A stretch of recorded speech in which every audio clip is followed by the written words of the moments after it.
Getting back into the next match, we got TCP War Machine starting in the orange, Midwest Tribe starting on the gray. Midwest Tribe running snake off break. Looks like both sides. Oh, nope, never mind. It looks like we've lost 2 bodies for TCP War Machine, both their middle player as well as their YD side. Looks like the Midwest Tribe player in the snake has been eliminated and drawn a minor penalty. That will pull out the back can as well. So it's now 3-on-3. Looks like TCP War Machine has now taken the walk out of the middle, so we've got a 2-on-3 advantage for Midwest Tribe. Midwest Tribe has made it all the way into the 50 Dorito of TCP and is looking to make the move on the outside. He's running down the highway and trades out. So that should be the last body left alive for TCP has been eliminated, and that should be a quick first point here for Midwest Tribe. Shown a lot of good aggression on that D side. I think that's Rafi, number 11, I believe, for them. So that'll force a quick concession out of TCP War Machine. Midwest Tribe's going to go up 1-0. 1 minute. Meanwhile, Jackson Frey is back in the booth. All right, everybody. Get your popcorn. These are the games that you've been waiting for. All right, this is what we're talking about here. Mid-American Xball League, D3, let's go. You missed a heck of a first point, I will say. All right, so for our next point, we've got Raze coming out. They'll start on the orange side. Team based out of Grand Rapids.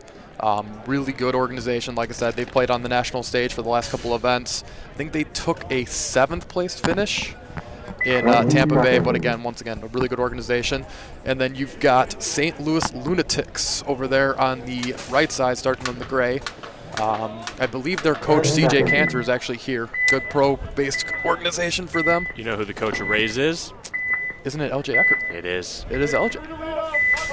Possible money, he says. Up, and it looks like St. Louis Lunatics doubling the home and then bumping out to the D-side can. Looks like 5 bodies alive. Possible money, he says. Did Raze lose a body off break?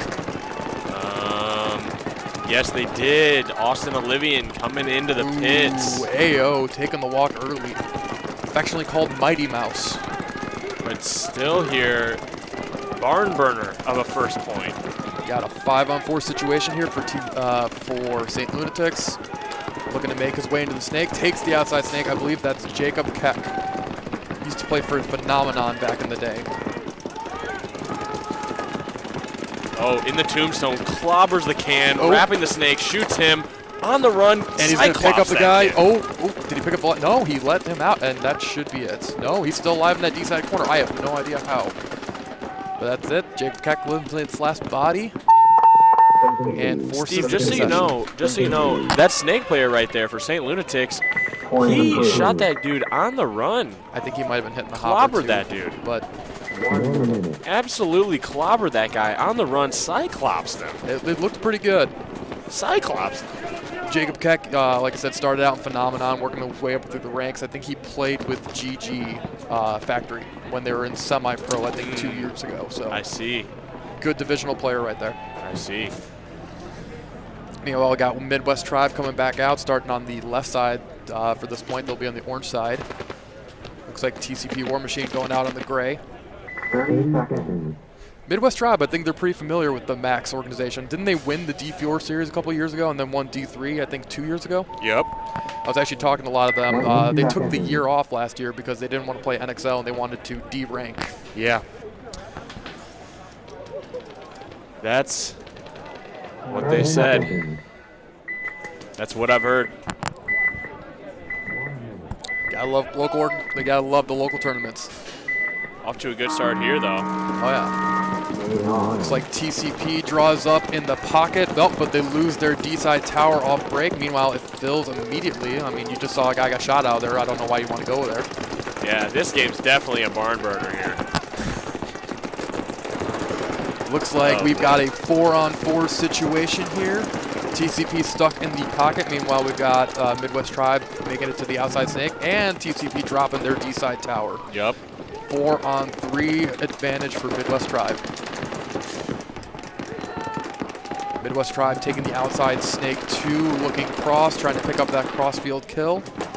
Not really sure what he's shooting at right now because no one's wider than that D-side can. Yeah, he might be, I don't know, shooting at something on the other field. Who knows? Meanwhile, looks like TCP makes it out to the D-side corner. Snake insert behind the snake here, just absolutely over the top, dominating. I think that's Reed. Mr. Police Officer Reed.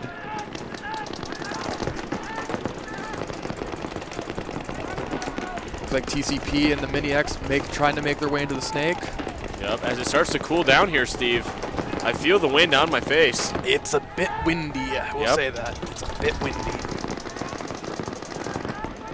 That X is getting real tight for that TCP player. Looks like we've got Midwest Tribe making it all the way up into the Dorito 3. And we've got Midwest Tribe also jumping in the beam and getting the inside snake before moving up to the 50. Backing up off of the 50 snake, looking for a shot on the Dorito 1 there of TCP War Machine. Is he going to get it? That is the question here, folks. No, he missed it. The War Machine player is still alive, but Tribe does make their move up to the 50, and I think they're going to start wrapping, trying to kill both the Mini X and the Echo. Yeah. Mini X posted this way now, folks. Looks like we have Midwest Tribe filling up into that mini wall on the D side, look across, trying to pick up this Mini X player. I think all of them are trying to pinch him out. Yep. Got a good communication coming from Midwest Tribe too. Oh, and they eliminate the Mini X player. It was only a matter of time. They had multiple guns trying to pinch him out. Great shot right there. Oh, meanwhile, we got Reed going right through the little tunnel. I was waiting for someone to do it. Tunnel action. Got some tunnel action. And it forces the concession out of War Machine. That's a 2-0 lead for Midwest Tribe. About 6:30 left on the clock. Midwest Tribe's looking good. From everything I saw on field 2, I mean, they're a bunch of old ballers who have been around for a long time. Yep. Agreed. Meanwhile, we got Raze and St. Lounatics getting back on the field. Raze walking over to the gray side. St. Lounatics going to start on the orange side.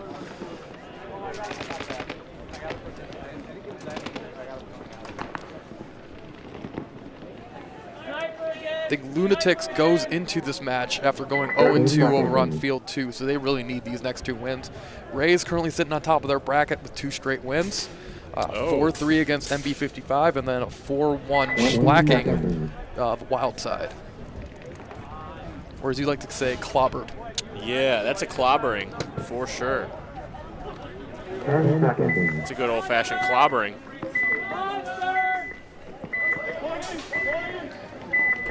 John Eckert of Raze calling out some calls. St. Lounatics going short to the can, though. Same thing with Raze. Looks like they're drawn up short on the Mini X as well as the can. Does look like St. Lounatics is kind of stuck in the back center, though. They doubled that home, but then fills up to the D-side tower. Meanwhile, we've got Raze taking progression in the middle and picks up that middle runner player as well. 5-on-4 advantage for Raze, and they get a body into the 200. Great game plan by John Eckert here. I mean, what else can I say? He's just an amazing coach. What do we want to say? Nothing else to say, I guess. They walked right into his trap, Steve. I know. Meanwhile, Raze picks up another body. They killed Jacob Keck out of the God. It is a 5-on-3 advantage for Raze. And I will say, St. Lounatics really kind of stuck in the pocket here. They're in a really bad situation. They got one body up in that D-side tower in the can in the home. Home's going to try to bump out to the snake side can, makes it clean. Good, Phil. The Dorito brick here for Raze really has to stay on that. He's holding that outside zone. That's the most important zone on the field right now. Meanwhile, you got Gavin in the mini wall behind him, holding the D-side gap, and now he lets him through into the 100. I don't know how he missed that shot. If they can hold this snake side here. I think he picked him up on the top. He did. It is a 5-on-2 advantage for Raze.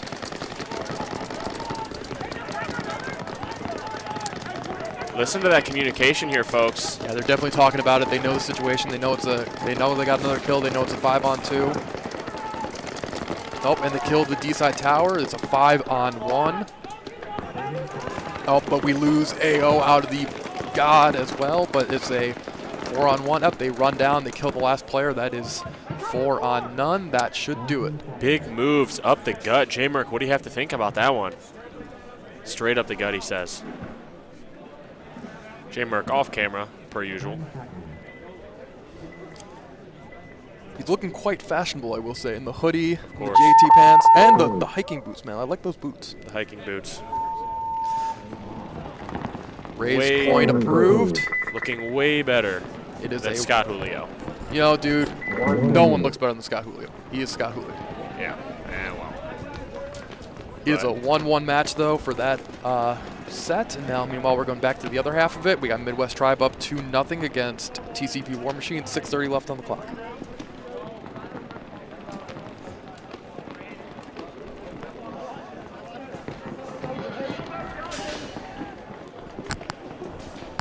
Looks like we've got Midwest Tribe walking out there with their typical starting five. Looks like we got Reed as well as Ike Bakilla. It does look like Shane Heckel's going to get a spin on that D side. I'm curious to see what he does. Very curious. 20 seconds. TCP War Machine starting this side on the orange. Midwest Tribe starting on the gray. 10 seconds. I think TCP War Machine really needs this point to try to make this a match. Yep.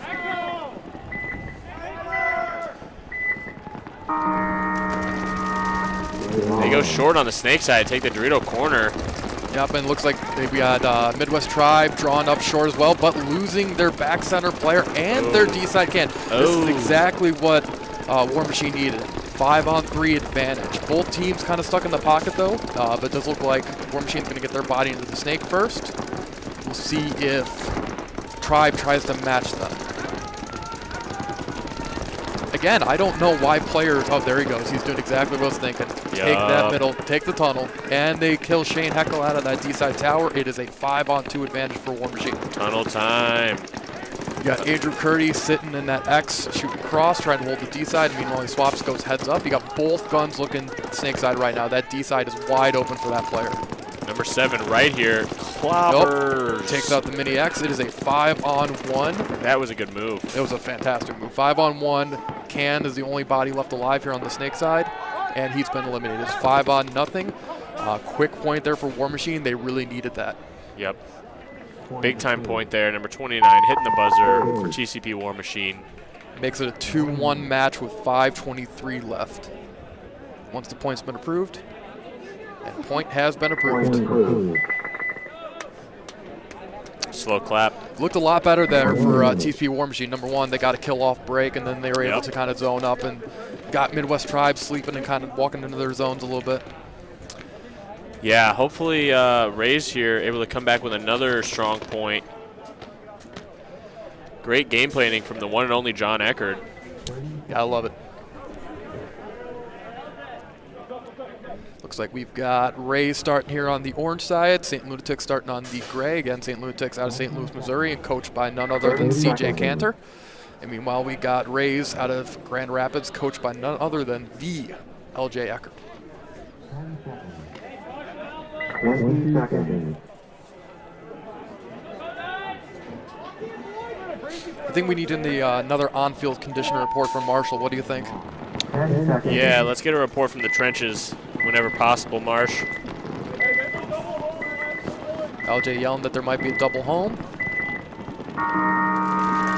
And in fact, there is not. St. Lounatics going D-side corner, up, but losing that player. He's been eliminated. And as well as Raze's D-side player been eliminated as well. So 4-on-4 advantage. Both teams kind of pocketed up.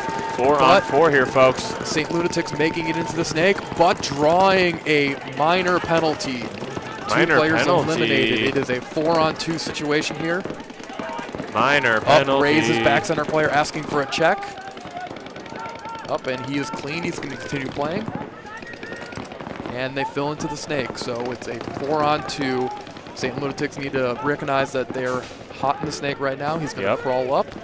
Oh, we got a little bit of a poison situation here. Get ready, folks. Ooh, and he gets him. Gets him clean. 4-on-1. If I'm St. Lounatics, I'm toweling this. And there it is. Okay, Dennis is going to talk to him right here, or not. Yeah, he's going to talk to him for a little set. He's going to get a scolding.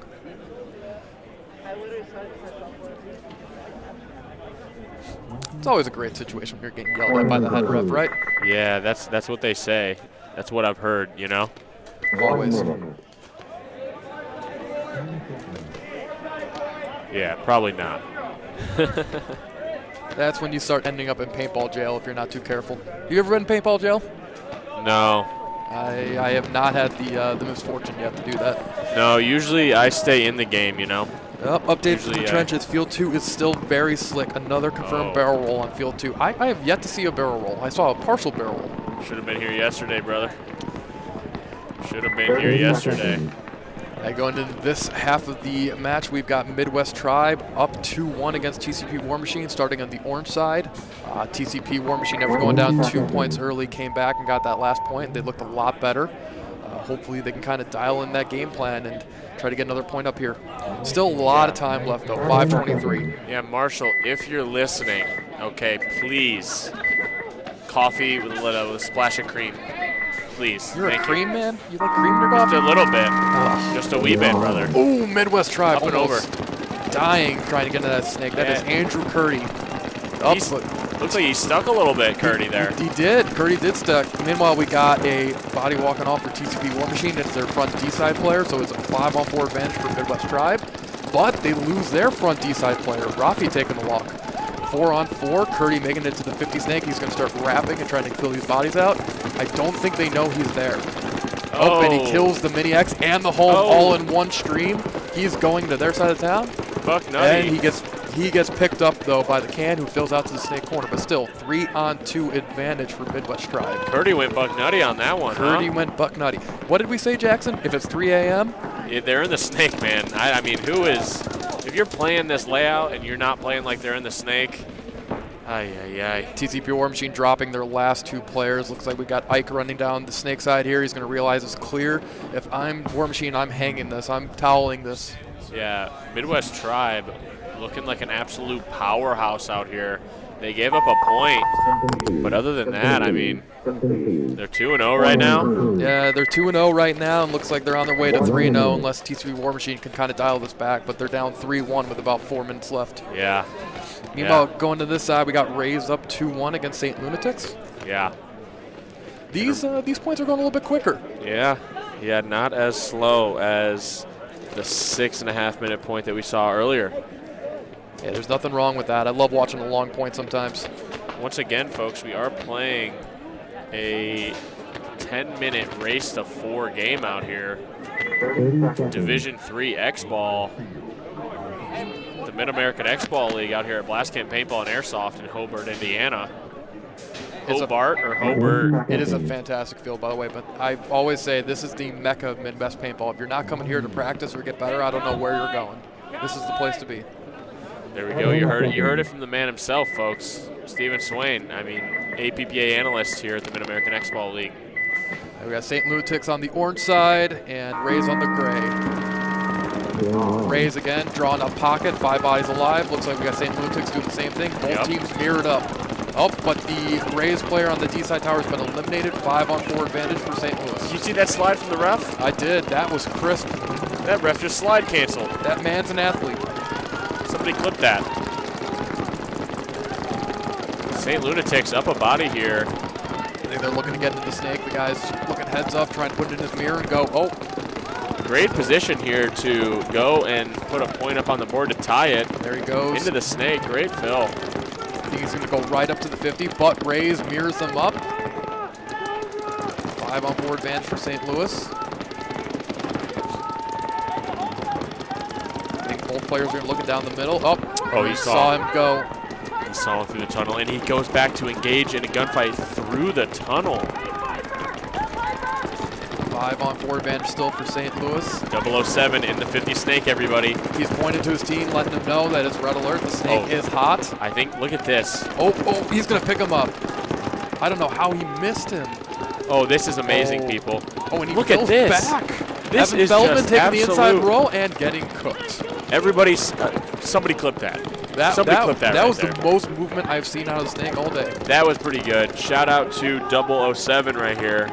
5-on-3 advantage for St. Lunatics. Back up to the 50 snake after that player's been eliminated, looking to wrap. Yeah, somebody clip that, man. That was pretty sick.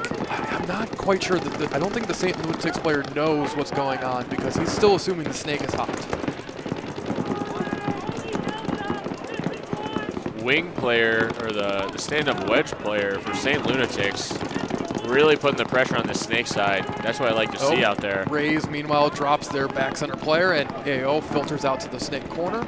Back center. It's a 5-on-2 advantage right now for St. Lounatics. Really controlling the game here. This is what I like to see. Team paintball. Oh, and they eliminate AO out of the back corner, so now it is a 5-on-1. The T-side can's the last body left alive here for Raze. Getting low, crawling into their snake.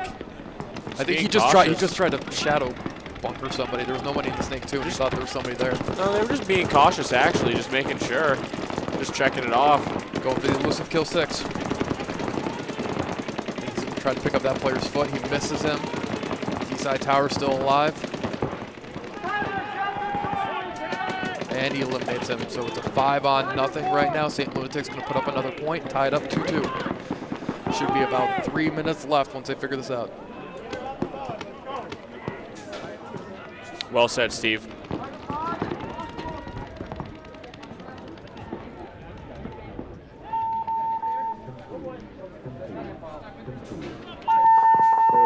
Points approved here. It should be. Yep, and there we go. Point approved. 2-2 game with about 3 minutes left. This is what we live for, Jackson, right here. This is what we live for. Steven Swain taking one of my quotes there. Hey, it was so good I had to. Meanwhile, we got Midwest Tribe going back out there, starting on the gray side against TCP War Machine, starting on the orange. About 4:16 left, so still plenty of time. But TCP War Machine, I know it's race to 4, so if they lose this point, it's over. But they've got to win this point. And they got to win it quickly to give them enough time. They have to. Midwest Tribe looking good out here, folks. Marshall Snyder says the Starbucks located in the trenches is packed right now. It doesn't look like you're getting that coffee. Oh gosh. Well, Jimmy Schmidt just watching non-stop on this webcast. Yeah, that's what happened yesterday. 10 seconds. And Midwest Drive up 3-1 with about 4 minutes left, starting on the gray side right now. They send a body to the D2 outbreak, that is Shane Heckle, and they eliminate TCP War Machine's body trying to do the same thing. 5-on-4 advantage here for Tribe. Both teams playing short. Shane, meanwhile, making it up to, and taking it in the face. Clobbered. Wow. Midwest Tribe, one of the best teams I have seen at shooting that cross shot right there. They shoot the dude trying to go up and over, and then they shoot the filler. There's nobody on the Dorito side right now for TCP Machine. Meanwhile, it's a beautiful sight to see, Steve. Shane died out of the 300, so it was a 4-on-3 advantage, and Tribe immediately fills his spot again, getting all the way back up to the 300. I mean, what more can you ask for out here? We got TCP War Machine making it into the snake. I'm watching to see if Tribe will do the same. We got Curdy kind of sitting across in that mini-X. I think he's just content to sit there and roll a gun, try to kill off as much time as possible. Now, Steve, Midwest Tribe, Dorito 4, they just take it. Yep, and I think he just shot that mini-X, too. Yeah, he did. I don't think they know he's there. It's a 4-on-2 advantage here for Midwest Tribe. Oh, he shoots the can. Yeah, but he loses his body at the same time. 3-on-1. And TCP loses their last body. That, unfortunately, will do it for TCP War Machine. Yeah, unfortunately, I think that's it. I don't know if they're shooting at anybody. I think they're just kind of... Doesn't hurt to be careful. Got to shoot everything. Just don't shoot the refs. Yeah. Yeah, that is what I say, too.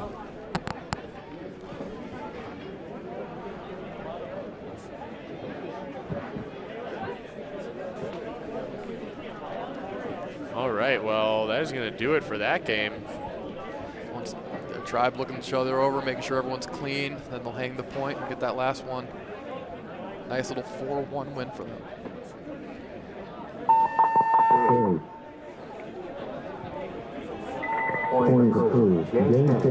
Tribe looking good. You know, if I were to pick right now of all the teams that are in the prelims, I think Tribe's looking the best out of all of them. Yeah. Yeah, we'll see if Raze can win this. They will be 3-0, but they're having a little bit of trouble with the St. Lunatics here. St. Lunatics have not won a match yet. They're 1-3. They lost their first one 1-3, lost their second one 1-3. So again, Raze having a little bit of problems with them. 2-2 game with 3 minutes left on the clock. They are in Xball with that other match being over. Now Steve here, if you're John Eckert, what are you doing here? Coach of Raze, what are you doing? I mean, they're not really doing great going up to that D-side tower, so I would abandon that. I think most of these teams are getting the progression out of the snake. I would probably try to get, I think, either Evan Feldman or somebody like that into that snake off break. There Or we go. maybe even saying, hey, abandon that D-side tower and just go right up to the bricks in the middle. Let's see if he listens to you. Got AO drawing up on the snake side can and eliminating and getting a minor penalty. That will pull up another body. And that is kill 3 at least. But they lose their middle runner, but they do an immediate concession because it was a 4-on-2 situation. Wow, and that was a concession. How long was that point? 10 seconds? That was about a seconds? 15-second point. You know, whatever LJ just drew up, he drew up something good. That's all I'll say. Yeah, Steve, I don't think you could have done that well. No. It helps when you shoot people and they get penalties though. Yeah, you know, that is true. Don't get it twisted, folks. Penalties don't help. So we got a minute 40 on the break time here. Both teams are in Xball, so they'll have 2 minutes in between points to get refilled and get themselves back out there. All right, let's take a look at this right here. We are at the 110 game right now. 150 game coming up next. Wise Guys versus BC Riot. I think Wise Guys, as of right now, is 2-1. The same thing with BC Riot. So I think the winner of that will take at least the second spot in the bracket. Okay. And then you've got MB55 versus Competitive Edge. MB55 currently they're currently 1-2. Competitive Edge is currently 2-1. So MB55 really needs that win to even have a chance to move on. Meanwhile, Competitive Edge will punch their ticket with a win. Yep. So that BC Riot game should be a good one, folks. Should be a really good game. Two teams are both 2-1.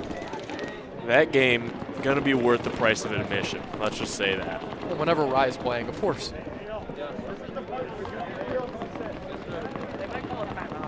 Always get a chance to look at T-Stew's really nice orange socks. Yeah. True. Gotta love a good orange sock combo. And they call a timeout. Somebody down there on Raze called it. He said, I think they're going to call a timeout. What do? They call a timeout. One step ahead. Got to love it. LJ playing all the angles. What can we say? Yeah, they're playing the mind games out there, folks. So what would you do in this situation if you're St. Lunatics? You're down 3-2, 2:54 left. Let's see. I would first try to shoot somebody off the break here. Always Okay? helps. Or at least be up a body off the break, right? So if we run to the snake or if we run wide on the Dorito side and we die, we at least got to know that we're going to shoot someone else. But I feel like the pocket's not been playing well for them, right? They tried to pocket that last point. They lost a body off break and they get a minor. Yeah, it's almost, I almost think those bricks, nobody has really taken those bricks in this set. That was a big thing earlier in the day. That was a big thing a couple sets ago. So let's see, maybe someone takes that brick, because that move into their mini W is there. I think you always have to be in the snake, so wherever you go over here, you just got to end up, you know, in the 50 snake, however you get there. Dorito side, I mean, if they are hitting that shot on the cross shot, I think, yeah, you have to respect it and go to that tower or go into that can. But now, with 3 minutes left, you don't really have to rush it off the break, but eventually you're going to have to get past that gun. 3-2 game, 2:54 left. Oh, Raze looks like they left early, but they got away with it. Looks like a 5-on-5 break mirrored up here. And they play the pocket, St. Lunatics, that is. Raze actually going up the middle. This is a good play call, I feel like, to kind of stop that middle progression. And this is their middle play that we saw earlier. Yep. Now it looks like the snake player has been eliminated. The guy running up to the brick on that D side got the shot in on him as he was going. That's a good shot there, Steve. Back to you in the studio. Fantastic shot. It looks like a 4-on-5 advantage here for Raze. We're in the driver's seat for this point. They're currently winning 3-2. This is a race to 4. Yep. So if they can get this win, that will be the match. St. Lunatics player in the middle looking to make a move. coming up on 2 minutes left. I don't know if St. Lunatics can really sit back and just roll their guns for 2 straight minutes. They got to make something happen here. But they also can't force it, right? I mean, 2 minutes is a lot of time. Yeah, 2 minutes, 2-minute warning right here. Raze up a body, though. Yeah, but here's one thing going so Raze, yeah, they're in the middle, but they're really not wide at all. I mean, they don't have a body that's wider than either the D-side tower or the snake side can right now. Yep. So both teams very similar in position, except for Raze up a body and a little bit more progressed in the middle.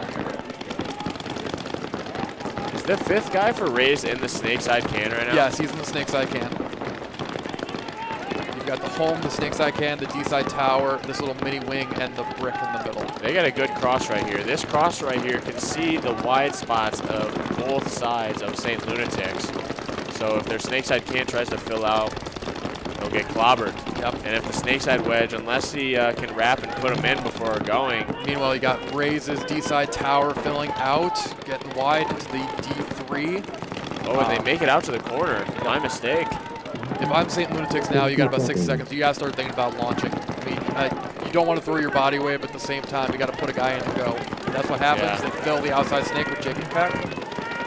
Oh, how does he get through that gun there, Steve? I'm not quite sure. I think he might have been shooting the inside shot, not the outside. Those guys had a good cross. Now that they got wide, got to play it a little bit differently. They're stuck in the pocket, and now St. Lunatics are wider than them. Yeah, but still, you got 40 seconds left. I mean, St. Lunatics got to make something happen here. 30 seconds left. They got to move. At this point, you got to make a move. I would be looking for their middle guy to try to go up and pick up this brick. If you can get him to trade out the brick, that frees up the snake player. But again, they're just not moving. They're sitting back on their feet. There's no urgency from St. Lunatics. They're really just not looking to move. Yeah, St. Lunatics got to be able to risk something here in the next 10 seconds. Keck jumps over the beam, tries to go up, but again, I think this is a little bit too late, too late for them. This is going to be a good hold for Raze here as they're still 5 alive. 5 on 4. Raze able to hold out. Yeah, and if I'm St. Lunatics and I'm CJ Cantor and I'm talking to the team coming off the field, I'm asking, saying, hey, you had 60 seconds left and you had 4 bodies still alive, and all 4 of you are walking off the field right now in a 3-2 game. I mean, that's just bad clock management. Yeah, you got to be aware out there. You have to be aware of the situation, especially for St. Lunatics. I mean, that's their 3rd loss. That's going to send them home. That's the 3rd win for Raze. It's going to punch their ticket on to at least Sunday. We'd say Sunday, but, the finals. Top 6 at least. Top 6 at least. St. Lunatics just really, I said, they had to do something. I know Raze was in the driver's seat. I know Raze had 5 alive and in the cross, but St. Lunatics had to make a move. Yep. But that'll be it for this match, and I think, we got about a 5-minute break before we go into the next one? Yeah, we're going to put that schedule up, and we will be back when the next game starts.